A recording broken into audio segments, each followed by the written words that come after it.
Good afternoon and welcome back to my YouTube channel. Behind closed doors, I'm a fool for your love.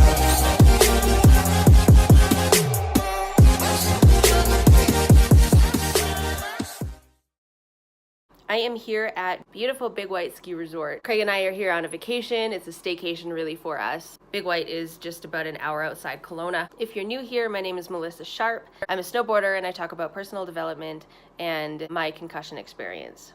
Craig is out right now on a hike with Chevy, and I am back at the chalet enjoying a nice glass of wine while I talk to you. What I wanted to talk to you about is a very common question actually, and that is how to get back into fitness after time away. I think the vast majority of people have taken time away at some point from fitness and their normal fitness routine, whether it's from injury, like in my case, or it's from, just generally wanting to step back and having burnt themselves out a little bit on a fitness routine, decided that they want to refocus their life a little bit, even if it's temporary. So whatever the reason, it's totally fine to take some time away and to come back. But when you do come back, it can be so challenging. We're trying to get back to where we were. We're remembering where we used to be, and sometimes trying to navigate all those expectations that we have for ourselves in a body that is not prepared to do what we were doing before because it's no longer fit. That's when we run into challenges and we run into demotivation and overwhelm and self-sabotage. So I do have 6 tips just from my personal experience and what I've gone through. I took 7 years off and I have had to return to fitness after that. This is what I've learned in my experience, and this can be applied to so many different aspects of life. One of the things that helps me the most when I am going back to work out after, say, like it could be 7 years away or it could be 3 days away. Sometimes you take a couple days off and you're just feeling lethargic and you're feeling lethargic and unmotivated. It's just hard to get your body moving again. It's like inertia. It's hard to start. One thing that helps me the most is considering my first workout back to be nothing more than just reconnecting with my body. What you're doing is you're waking it up, you're getting things warmed up and firing again. And if you've been gone for a longer period of time, what you're actually doing is rebuilding that neural connection between your brain and your muscles and getting them firing right and remembering how they're supposed to move in the first place. Because quite often when we take time away, that's actually when we lose a lot of our neural connection with ourselves. So our muscles are going to start firing less. If you're sitting on the couch all the time, your glutes might turn off, and then that neural connection is lost. So you have to work a little bit harder to focus and target those glutes again because you want to turn them back on. And actually quite often when we are coming back into fitness and we're seeing results super fast, it's actually that neural connection and it's not physical strength yet at all. Physical strength comes second, neural connection comes first. So when you're taking that first workout back and you're a little angry at yourself for having taken time away in the first place, just ease off in your expectations a little bit and say, okay, I'm treating this whole workout as a warm-up. Next time's gonna be a warm-up too. If you don't have these high expectations for yourself, then it allows you to just back off and have fun moving your body again, because really that's what it's all about, having fun moving your body. I wish that more people would see that about fitness, because that is my favorite thing about it, and that's why I train, that's why I do all the sports that I do, and that's why I love them so much, because there's so much beauty in those sports and in moving your body, and at least I see that anyway. It's not everyone's thing, and that's totally fine. But what I'm trying to get at is if you just back off enough, just release some of that tension that you have within yourself and just relax into your workout, treat it like a warm-up, and know that you're going to eventually get back to feeling a little bit better. That's what matters. My second piece of advice is to actually warm up and to warm up enough. Your body might take a little bit more time to ease into that workout if you have taken time away as opposed to if you've been working out every day. Take the time to properly warm up your body.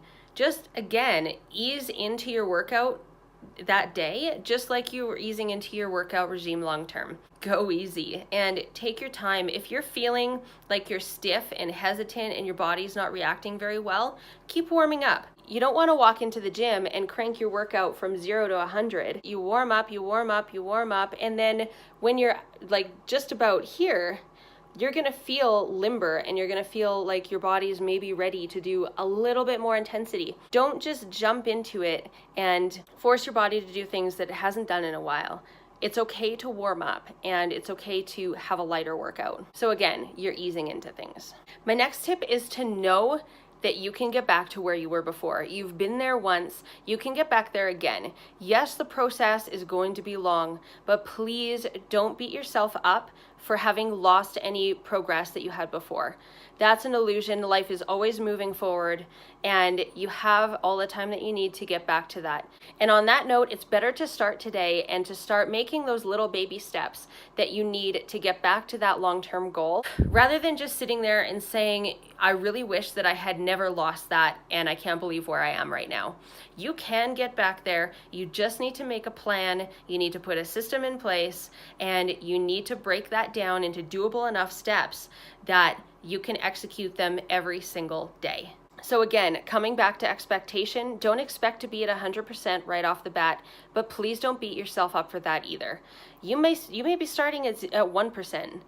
You may feel like you're starting at 0. I totally felt that way. And, it took a long time to get over, but I could have saved myself a lot of energy had I not been so angry and so upset with myself for having gone through what I went through, because, a lot of good came out of that too. So regardless of the reason that you stopped getting fit or being at the level that you were at before, regardless of what that reason was, just move ahead from that and know that you can get back to where you were. Don't even think about it as that. Get forward to a better place than you were before. That's the best thing to do. This is probably the most difficult tip to follow. It took me a long time to get used to this one, but learn to be okay tackling your weaknesses and not your strengths. You might feel awesome, say, doing crunches. Your abs might feel stronger, but in a squat, your glutes are weak. It's normal, again, coming back to my first point, it's really normal to lose that connection that you have with yourself and to have some muscles turn off, some neural connections turn off, and to have to reawaken those, and that takes some time. If you're feeling really weak in a certain area, but you feel awesome doing other things, great, do those things too, but make sure that you focus on bringing your weaknesses up to speed. Say, for example, if your right leg was stronger than your left leg, that was actually the opposite for me, but you're going to want to strengthen them so everything's even. The same goes for your muscles, the way that they fire in slings. If half of that sling isn't working or isn't turning on, you're going to want to target the part that's not turning on so you can actually strengthen the entire system, because that's how you build full body strength. That's how you build fitness and performance in every area, and that's how you get back to peak performance where you were before. So again, that means dialing it back, doing things that are slow and small and tedious and sometimes seemingly insignificant, and working through those and seeing over time your strength build up. And guaranteed it will. If you do the right things long enough and you're being consistent with it, then you will feel that strength come back. And I tell you one thing, it's a great thing when it does. And I think that's so rewarding. If you target your weaknesses, they will catch up with your strengths.